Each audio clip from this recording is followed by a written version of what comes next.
Welcome to the Arena in our totally revamped studio.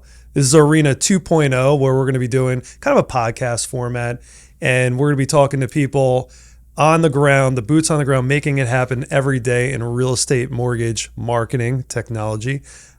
Today I want to have our Director of Marketing, Carl Prasch. Welcome, Carl. Thank you.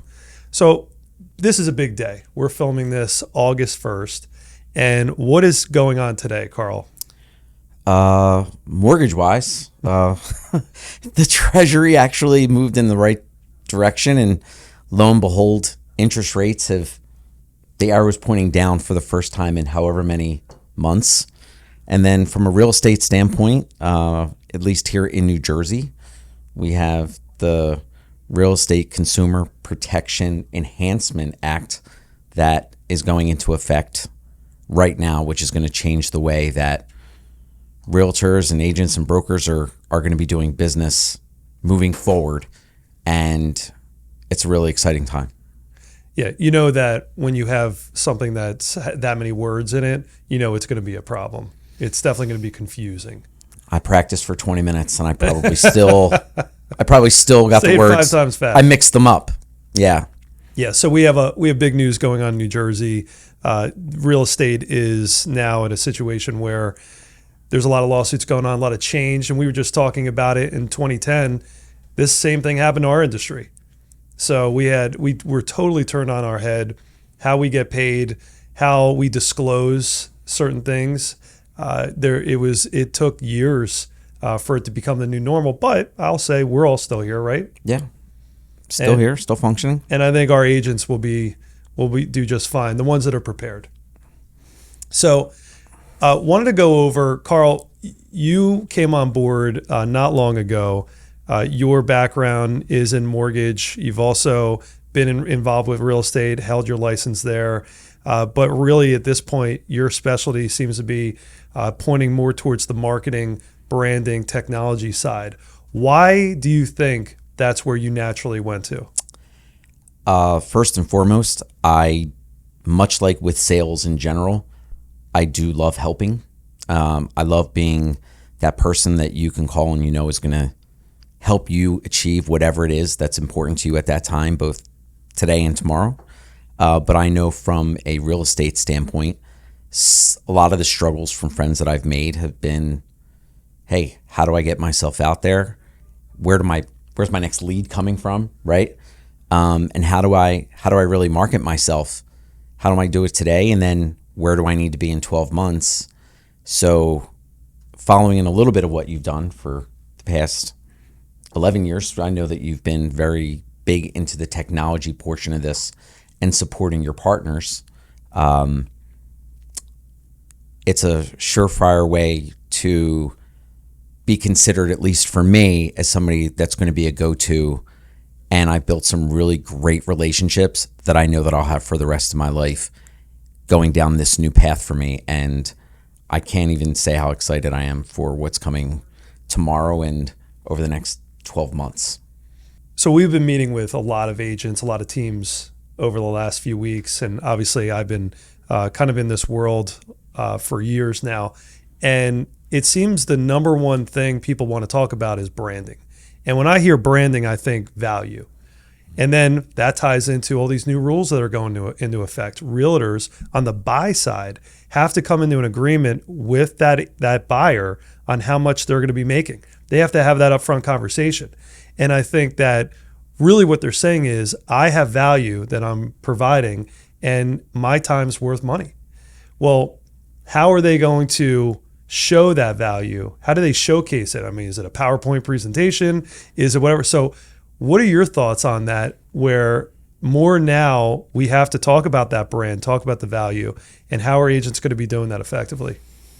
I think 10 years ago, I think it was sitting down face to face and having the gravitas for someone to say, wow, this guy Matt really knows what he's talking about. See your signs everywhere. You got a billboard, who you work with matters. And that's how business was done. A lot of it was retail. It was face to face. But we know where we all live now, and that's on our phones, that's on our tablets, and that's in front of our laptops. So now more than ever, it's important for you as someone who's going to be considered self-employed to have a place where people can find you digitally online. Because if you don't tell them, they're going to go look for you there. Well, not only digitally, but I mean, because everyone's online, right? But if you're not updating your socials, your websites, if you're not putting that time into your reputation, your online reputation, that brand, and somebody goes there, I mean, what's the average attention span these days? I don't remember. I don't know. Well, it was just there. That was it. Yeah. It's like 5 seconds. It's moment to moment. It's crazy now, the scrolling. It's like they're going through, and if I hear about somebody, I'm going to look them up, on Instagram, on Facebook, on TikTok. I'm going to Google them, right? You just want to I'm going to do my research. And we all know that probably is going to last no more than a minute. And if I can't find enough about you within the minute, your reviews, your testimonials from past clients, kind of your specialties, your area, who you are as a person and a professional, all within that, I'm moving on most likely. Yeah, your elevator pitch used to be, hey, I got a 30 second. It better be 10 seconds, and they better be able to see everything that they need to see and capture their attention to want to have that next conversation with you. And a lot of people are thinking in real estate, and really this is every industry now, but we saw an article come out today actually, and it's all about Zillow. And for any agent out there that might be thinking, and mortgage professional that's thinking, you know what I've always done has worked. I'll continue to do that. I don't really need to invest in the technology as much because I have my reputation. But Zillow has much different plans. What were you saying? What did you get out of that article? I think Zillow has already, they've started to talk about becoming more with data and technology with their purchase of a company recently that we've talked about. They're really looking to consolidate, and from what I saw, they want to make Zillow a one-stop shop, and they want to fit everyone into one box like you were talking about earlier, and ultimately be the only site that you need to go to for the entire real estate transaction. And they're making heavy investments into going down that road right now. So I just find this interesting. Zillow basically wants to Amazon the real estate experience. They want to take the whole process and multiple parties, because in the article it talks about there's too many parties, too many third parties. You have lenders, you have multiple realtors, you have attorneys, you have title companies, and I agree, it is a controlled chaos. But they want to package it up very neatly and say, okay, you're going to be able to shop online, you're going to be able to do online tours and virtual tours, and you're going to be able to click a button and buy a house. And we're going to make it that easy for you. But you and I both know that residential real estate, maybe you could do that on the commercial side, the investment side, because then it's really all about numbers. But when you're selling a house you've lived at your whole life, you're selling a house that your parents own, you're buying the home for your family, there's other things beyond the numbers. There's neighborhoods, there's towns, there's things that you need to know. How am I going to function and raise my family in this neighborhood, in this house? And there's just things that you need experience for. And I doubt very much the executives of Zillow are walking in and out of these houses with these people and giving them that experience. They're saying, well, the numbers are here, it meets your criteria, click a button, buy it, and then what's the problem? So I'm seeing a big barrier to entry, a big problem with Zillow trying to take over that world. I think there are lenders that have made big strides with regards to purchases for their name and advertising, and people typically think that, oh, I'm just going to go online to X and they're going to be able to give me everything that I need because they spend more money than anybody else. They got their name on arenas and golf tournaments. But when it comes down to it, ultimately whose offers are getting accepted? More likely the local lenders.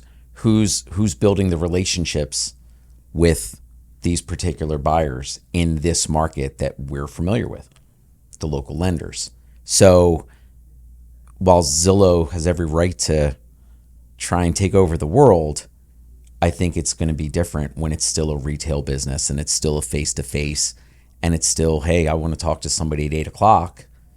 I mean, good luck. Good luck getting a representative on the phone from Zillow when you're in a time of need. Well, and let's talk about the opportunity here. You have big corporations, the Zillows of the world, Redfins, I can go on and on. They're trying to basically take over real estate. And they're going to always get market share. You spend that kind of money. But what about the opportunity for the local agents, the local lenders? You know, if I want to talk to somebody at 8 o'clock at night, I just want someone to be able to answer my question very plainly and at least pick up the phone, right? That's number one. But be able to answer my question because you have the experience of hundreds of transactions and you've seen this before and you can just get right down to the problem and solve it. And I think that there's such a huge advantage that people with that experience are going to have over the Zillows and over all those other corporations. And I also think relationships, especially in what we do, matter. So I'll ask you, in your experience in our market, how many relationships have you built with real estate agents in the past 20 years? Probably hundreds. Hundreds. And then if you're one of the better realtors or real estate agents in our market, is it worth potentially working with you over somebody who doesn't have your same experience or doesn't take advantage of maybe some of the technology and tools that are available to those agents willing to make the investment? Because I know that for me, if I'm making an offer on a house, I know that I want to work with an agent who has established relationships where maybe that's the difference with getting my offer accepted or not. And that's the power of being local, knowing your local market. And I think you give some of that up if you go straight through a digital world.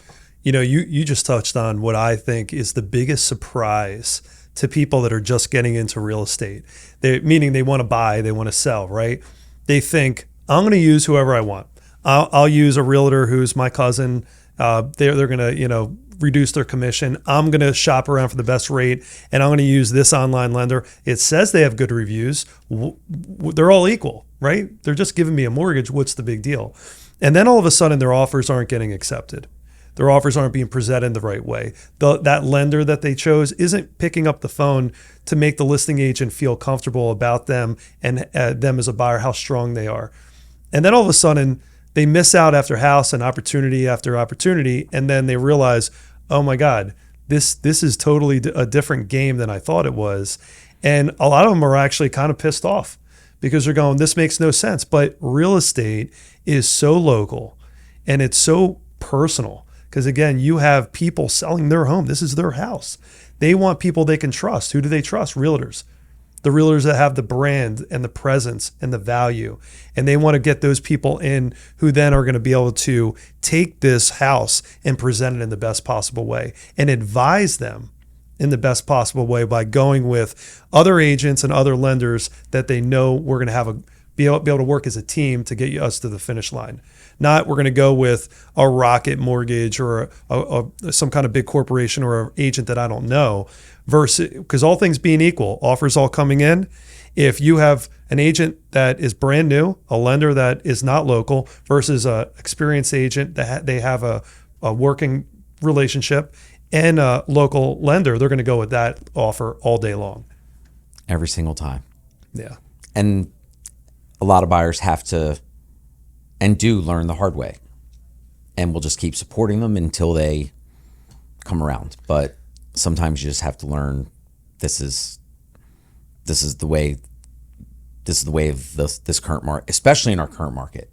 Yeah. Like this market has been brutal and incredibly difficult for even the best agents.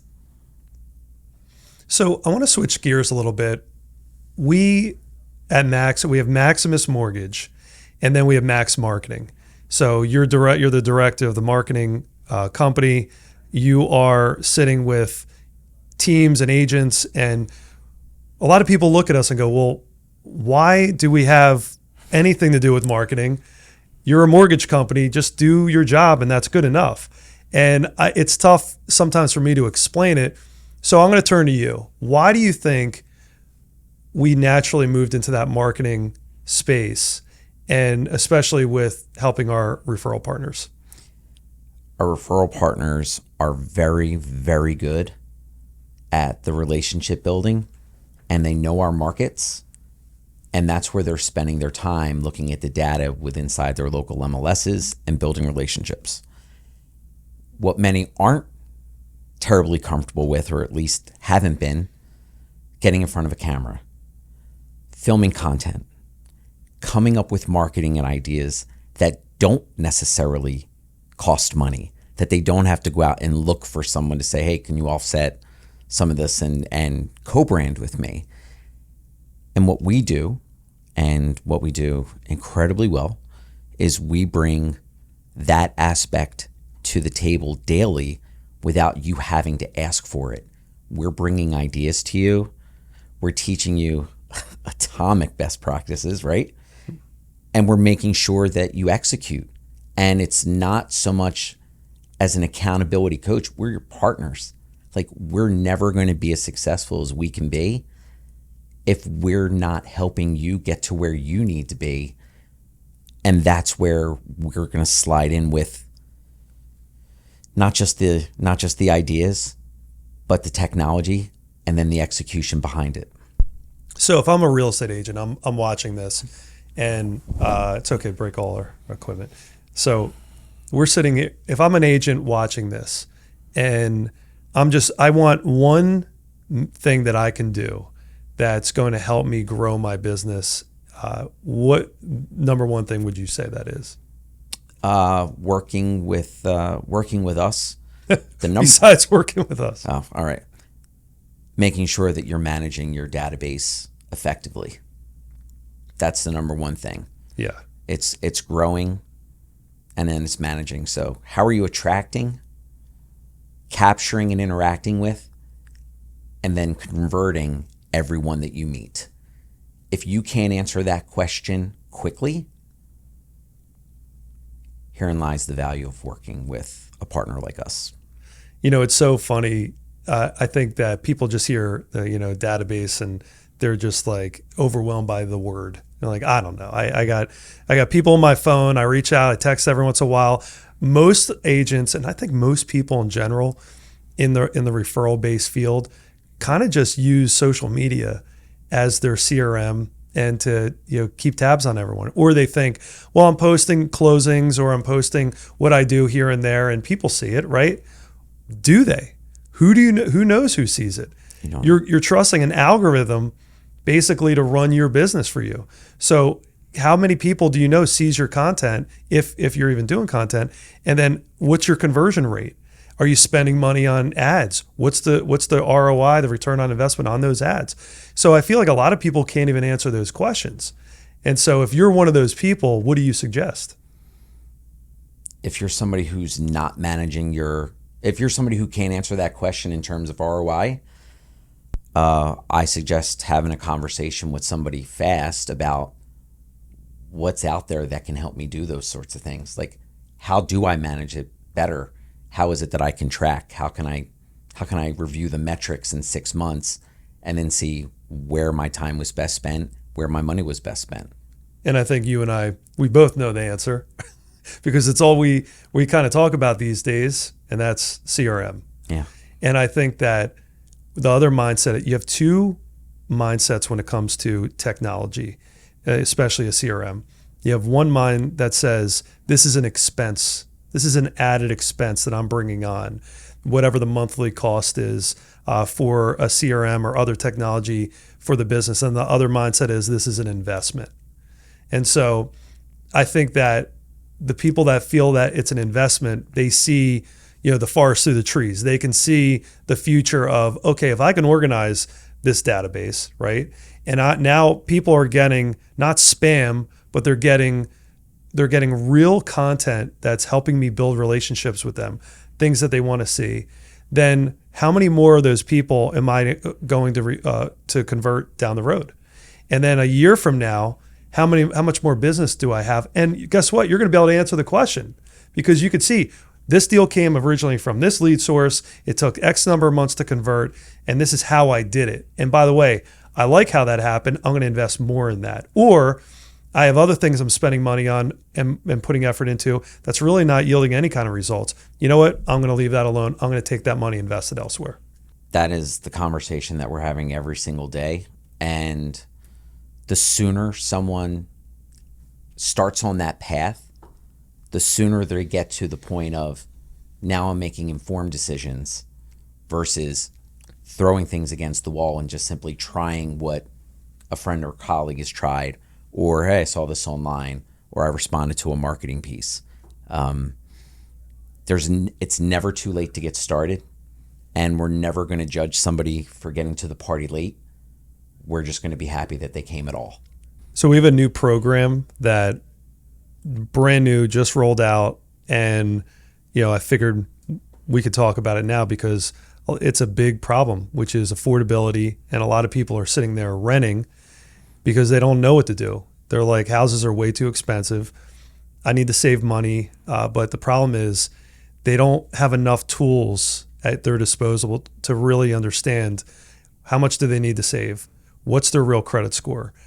So we actually put together a program that's a renter incentive program, actually getting paid by just paying your rent on time.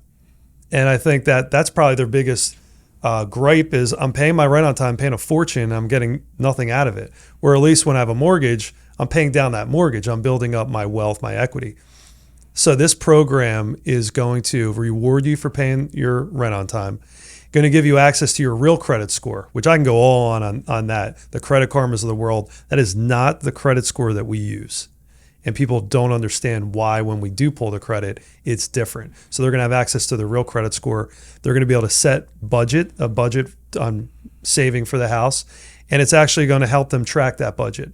So it does a lot. And the more you use that, the more you get rewarded.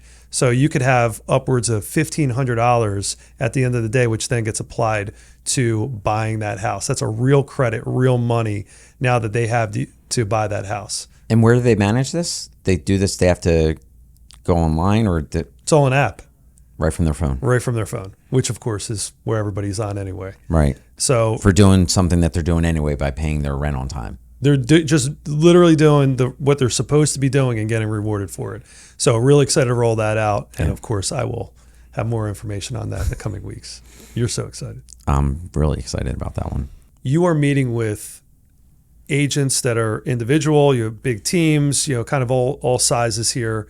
But what's the first step if you want to onboard to a new CRM, organize your database, like really in your process in your mind, what's the first step that they would have to take?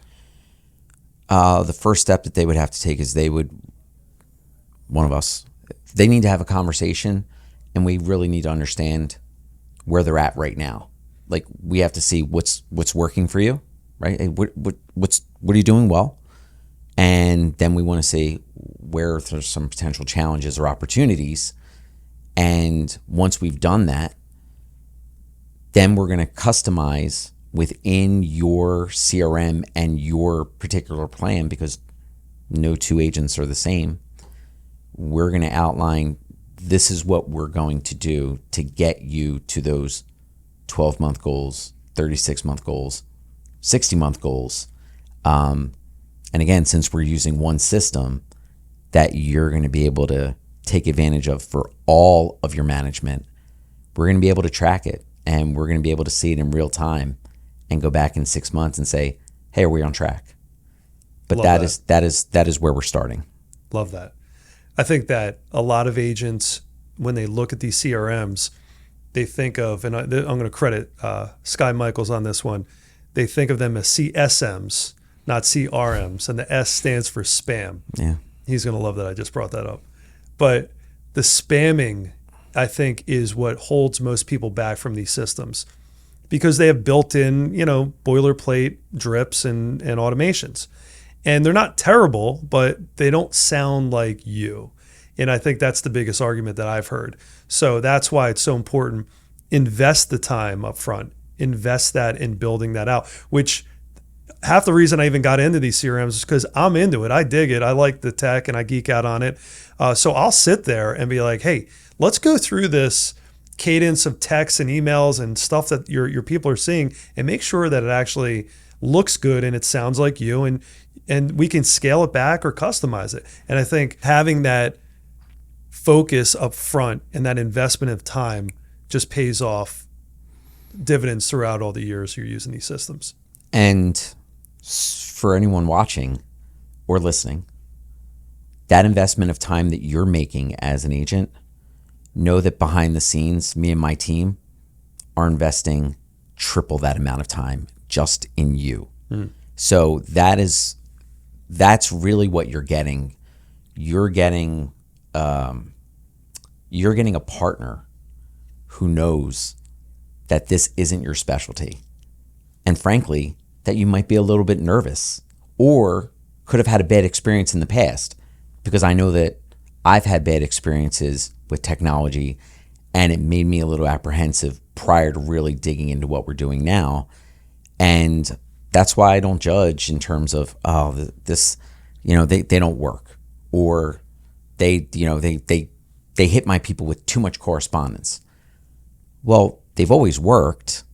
It's just having a team with you that's going to explain, this is why it does what it does.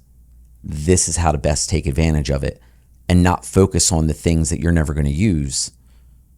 But you're going to say, hey, we're going to customize this particular drip for renters. We're going to customize this particular email campaign for investors, whatever the case is. And I'm getting, as I showed you my calendar, my days are jam-packed with realtors wanting to come in and physically sit with me, because after our preliminary conversation, there's excitement because they see now this can happen, and the word of mouth is this works. These guys, all they want to do is help me grow, and they're not going to let me go at it alone. And that is where they're getting comfort, and that's where they're really like, can you make time for me? Well, that's why they call us referral partners. We're partners. Yeah. We're trying, if they're successful, we're successful. So why wouldn't we invest in our biggest referral partner, which was real estate agents? Hey, I want to give an example of taking a CRM, taking content, kind of meshing it together and actually creating real business. And I want to give a shout out to Jamie Quinn, who's one of our agents. She's Philly and now she's in Jersey. She had a great idea. She went to a wedding expo. And the wedding expo was going to give her several thousand people in an Excel list, okay? Not to mention you're sitting at the expo and people are coming up to you. So we created a landing page for her, and she had a QR code at the table. So, scan the QR code, win. I think she was giving a makeup trial or, giving away something. So they were scanning that and they were being entered in the win. But then when she was receiving the thousands of people in the Excel list, what do you do with them? So she came in and we recorded a series of videos that would follow up every couple weeks, and just politely, because polite persistence, my favorite phrase, politely follow up and just see how she could help. And it was just incredible because she could just upload it, hit a button, set it, forget it. And she knows that what's going out is something that's now sounding like her, that she has full control over, but she had to take the time to actually make that up front. And now it's paying off. For months, she'll be getting these emails going out and hopefully converting more and more people. So we helped her with the content. We helped her with the actual creation and the video on it, or the videoing of it, filming it. No more tequila before our podcast. The filming it. And then we edited it. And then we simply put it right into the smart plan. And we executed it. Yeah. And so if you're a loan officer, if you're a lender, and you're wondering, how do I talk to these agents that are doing a decent amount of production and actually make them see that I'm bringing value that not every other lender is bringing? I would say focus on marketing. Focus on their weaknesses, which, look, it takes a lot of hours and investment into understanding CRMs and content and how it all works in marketing. And that's why there's marketing firms charging lots and lots of money out there. So I think that if you help them on that, in that area, that's going to be something that they're probably going to want to then use you. Overall, if you're a one-stop shop helping them grow their business, why wouldn't they do business with you on that new business? It's always been my pitch, if you will, and something I think resonated with a lot of agents out there. So that wraps up our first episode in our new studio with our guest, Carl Prasch. If you have any questions on anything that we talked about, always want to get a hold of us, feel free to message us, email. We're always available 7 days a week. This is something that we're passionate about with marketing, with being good referral partners. And even if you're not in real estate and you just needed some help or wanted to talk about marketing or database management or any of those things, we love to collaborate with different industries. So feel free to reach out anytime. Until then, you guys have a good one and keep fighting the good fight out there, because this market definitely is a battle.